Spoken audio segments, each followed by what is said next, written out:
প্রদ্যোৎ মাণিক্য কিশোর তিনিও একজন দেশের নাগরিক। তিনি কোন সময় কোন রং ধারণ করবেন এটা তার অধিকার, আমাদের সংবিধানে অধিকারও দিয়েছে। কাজেই এই অধিকারে আমার হস্তক্ষেপ করার কোনো এখতিয়ার নেই।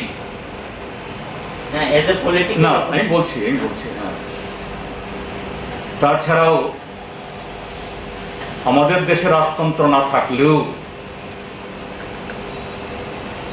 আমাদের দেশের মানুষ যেহেতু এই রাজ্যে কয়েক শতক ধরে এই বংশধর রাজন্য শাসন করেছে,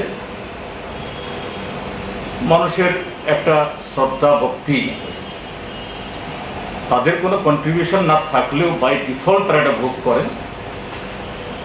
সেই সুবাদে এরকম একটা পরিবারের সদস্য হিসাবে আমরাও সম্মান করি, ব্যক্তি হিসাবে এই সম্মান আমরা কোনো অশ্রদ্ধা আমরা করি না। কিন্তু তিনি যেভাবে রাজনীতির কথা বলে এবং রাজনীতি করি না বলে যেভাবে ত্রিপুরা রাজ্যের মানুষকে বলতে চান, আমি রাজনীতি আর করি না বলেই বেশি রাজনীতি করছেন। বলছেন যে না, যে ত্রিপুরা রাজ্যের মধ্যে যা কিছু নষ্ট করেছে রাজনীতিকরা, তাহলে প্রথম তোমার মা বাবা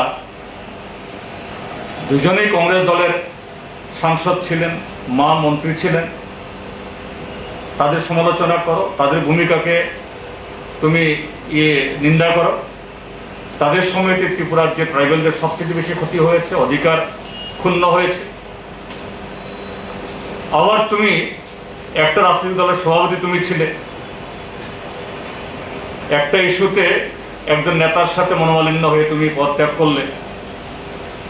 এরপরে বলছো তুমি যে রাজনীতি করে কিছু হবে না, এনজিও করো বা এই সামাজিক আন্দোলন করো। ভালো, সামাজিক আন্দোলন করতে আমাদের কোনো আপত্তি নেই, দরকার।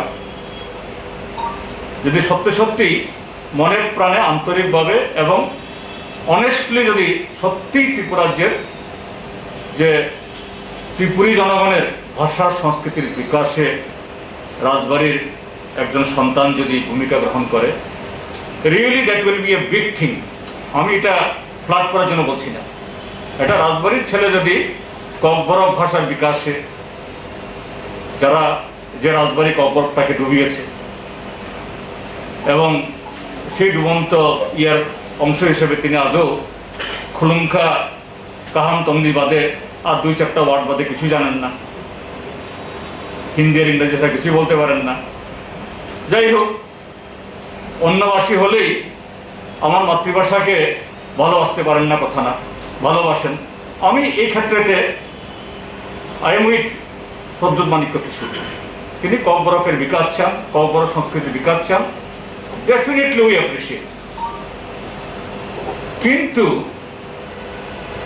আজকে আমাদের ভাষা, আমাদের সংস্কৃতি, আমাদের জমি, আমাদের অর্থনীতির ধ্বংসের জন্য মূলত দায়ী কে? ভারতবর্ষের বুর্জোয়া রাজনীতি।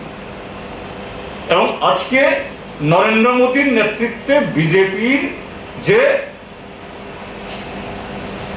ট্রাইবেল বিরোধী, সংখ্যালঘু বিরোধী যে আজকে এই রাজনীতি, এই যে একটু আগে রাধাচরণ বাবু বললেন, one nation, one country, one religion.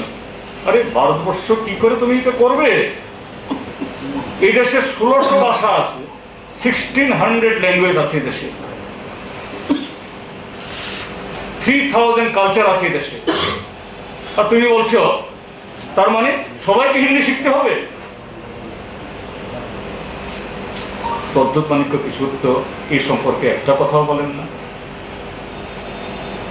তুমি সত্যি যদি ককবরককে ভালোবাসো, ককবরক সংস্কৃতিকে ভালোবাসো, আপনাকে বিজেপি সরকারের এই আদিবাসী নীতির বিরুদ্ধে, আদিবাসী পলিসির বিরুদ্ধে তোমাকে কথা বলতে হবে। তুমি সেই কথা না বলে আমি সামাজিক সংগঠন করে উপরে তুলব, কি করে হয়? তাহলে তো ভারতবর্ষের এই সন্ত সাধুরাই এই দেশের অর্থনীতি পরিবর্তন করত। হিমালয় থেকে সাধুরা নেমে এসে, বা ওই কুম্ভ মেলাতে যে নাঙ্গা সাধুরা, এরাই আমাদের এই দেশ শাসন করা দরকার ছিল। তো তিনি তো সেরকম কথাই বলছেন। কাজে সত্যি সত্যি প্রদ্যুৎ বাবু ত্রিপুরাজ্যের পিছিয়ে পড়া ট্রাইবেলদের ভালো করতে চান, উই অ্যাপ্রিসিয়েট, এবং দুহাত তুলে আমরা সমর্থন জানাবো। কিন্তু আপনি তাহলে যে কারণে আজকে এই দেশের ট্রাইবেলদের দুর্দশা, এই কারণের বিরুদ্ধে কথা বলুন, মুখ খুলুন। তখন বোঝা যাবে যে আপনার যে মনসা, আপনার ওই যে মোদি যে বলে মনকে কি জানি কয়, আপনার মন কি বাত সচ্চা হয়। তাহলে আমরাও বলবো প্রদ্যুৎ মানিক্য কিশোর জিন্দাবাদ, আমরাও বলবো, জিএমপিও বলবো, আমরাও আমাদের জিএমপির ফেসবুক পেজে ওনার একটা ছবি লাগিয়ে রাখবো।